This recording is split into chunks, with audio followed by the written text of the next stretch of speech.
Hello and welcome to Tech24, the show that keeps you connected with developments in the digital world. I'm Rebecca Bowering, coming up in the programme. Syria accuses Facebook of fostering a revolution, but the government bites back with a ploy to get at users' personal info. We'll look at the social network's sometimes unwitting role in the Syrian uprising. Felled by his rivals, rumours swirl online that the arrest of IMF boss Dominique Strauss-Kahn for alleged rape could be a setup. We'll have more on the revelations adding fuel to the conspiracy theory fire. And want to share your broadband connection with your friends on the go? We'll show you a cool little gizmo from China's biggest telecoms kit maker that turns 3G into Wi-Fi. But first this week we head to Syria and into the murky depths of cyber warfare. A Facebook page called the Syrian Revolution 2011 is calling this week for a general strike. With almost 180,000 fans, it's one of the mobilising forces behind 2 months of unrest. Facebook has become a digital battleground, though. Damascus accuses the social network of fomenting revolution after it removed another page in support of the al-Assad regime. Well, Eric Orlando from France24.com is with me in the studio. Eric, let's go back to the origins of this tension, which was that the government fan page was removed by Facebook for the Syrian Electronic Army. Why did they do that? Well, because Facebook is now playing a central role in not only the Syrian uprising, but this is something that's been going back all the way to Tunisia earlier this year. And so this has been building that Facebook originally was considered a non-threat to these governments. They were focusing most of their attention on the satellite TV channels. Now they're recognizing, a lot of these governments are recognizing the power of Facebook to organize, but they're also recognizing a darker part of this, that it's a very effective way of getting into activist circles and targeting people and being able to use Facebook to counterattack against the different movements that are mobilizing against them. And the government struck back, didn't it, with a rather unsophisticated attack, we could say, involving security certificates. What was the objective? Well, what they want to do is they want to hack into the activist Facebook pages. Now, in the old days, before the internet and before Facebook, when authoritarian governments wanted to get information about who activists were working with, they would oftentimes arrest, sometimes torture, and then extract that information. Well, now with the tools like Facebook, by hacking into the activist accounts, they can then tap into their networks and all of that information that people put online, phone numbers, pictures, all of this information sitting there for governments to be able to target other fellow activists. And the Syrian government has accused Facebook of colluding in what it calls this so-called Syrian revolution, of course, and not accepting that it's going on. Facebook doesn't want to collude, though, does it? It seems incidental. Facebook absolutely wants to stay out of this. Now, Facebook's bigger business is not taking side in partisan revolutions. Facebook's business is trying to get as many people around the world connected to their service, sharing pictures and doing the kind of more innocent activities on Facebook. So the idea that Facebook is somehow colluding with revolutionaries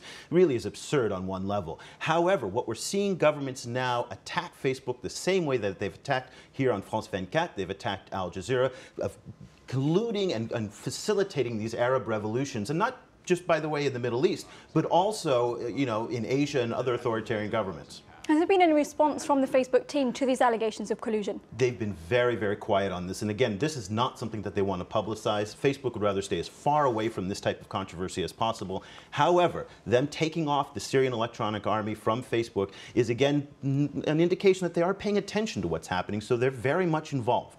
Thanks for that, Eric. It's now time to move on to our tech news roundup and, of course, the scandal of the week, IMF boss Dominique Strauss-Kahn's arrest over a suspected sex attack in New York. Some web users here in France say that looks like a case of you've been framed. Was Dominique Strauss-Kahn set up? Conspiracy theories abound online, focusing on two men. A young UMP supporter, Jonathan Pinet, broke the story on Twitter 14 minutes before DSK's arrest. His source? A friend.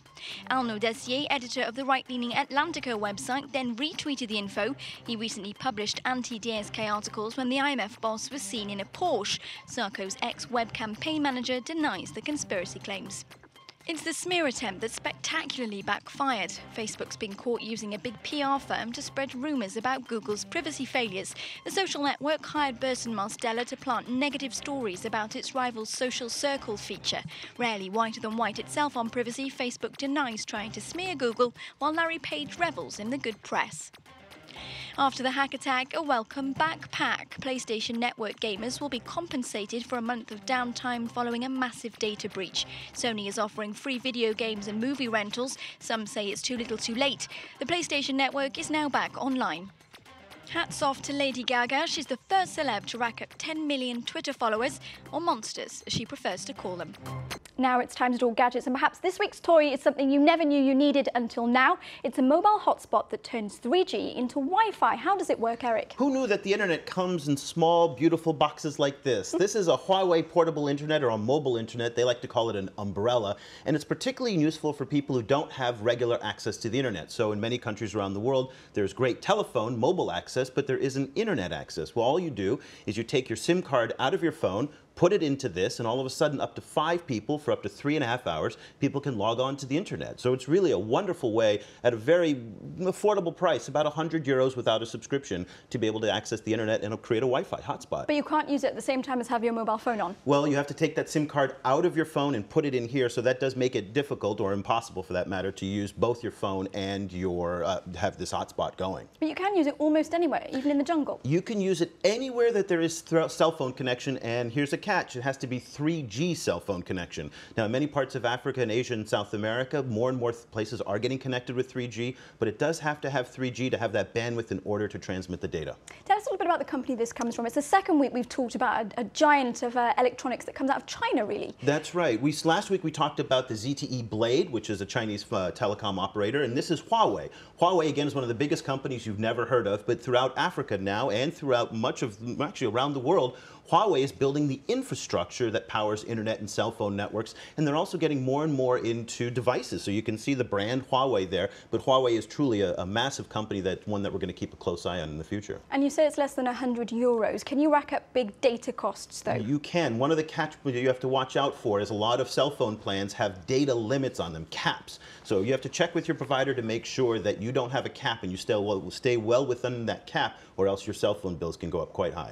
Many thanks for all your expertise, Eric Olander. Eric will be back again with us next week. Thanks for watching this edition of Tech24. We are almost at the end. Just a reminder to go to our Facebook page where you can become a fan, and of course give us your feedback on the show /Tech24. Follow us on Twitter at TechF24, and also you can check out my blog on the France 24 website, techfiles.blogs.france24.com. Time now to leave you with a little musical number. Do you remember Angry Birds? It's that addictive little puzzle video game. Well, we have shown you before a spoof of angry dictators. Now here's the soundtrack that's being covered by a cool band called Pomplamoose. The whole video was filmed on a phone, the Samsung Infuse 4G. 1.3 million views on YouTube and counting. That's one very angry singer, so look out for her. We'll see you again next week here on Tech24.